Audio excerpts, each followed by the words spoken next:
এই এক্সপ্রেশনটি দেওয়া আছে, তাহলে এক্সের মান কত সেটি নির্ণয় করতে হবে। তাহলে দেখো কীভাবে করা যায়।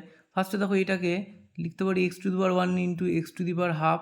তাহলে কি হয়, এক্স টু দি পাওয়ার এই দুটোকে যোগ করতে হবে, তাহলে 3/2। তাহলে x to the power x root x equal to x to the power 3/2 whole to the power x. তাহলে x to the power x root x equal to x to the power 3/2 x. এবার দেখো a to the power m equal to a to the power n হলে আমরা base same হলে লিখতে পারি m equal to n. এইটি এখানে apply করব। তাহলে কি হয়, X root x equal to 3/2 X. তাহলে এখান থেকে দুদিক থেকে এক্স কেটে গেলে কি হয়, রুট এক্স ইকুয়াল টু 3/2। তাহলে দুদিকে এবার স্কোয়ার করব, তাহলে কী হয়ে যাবে, এক্স ইকুয়াল টু 9/4।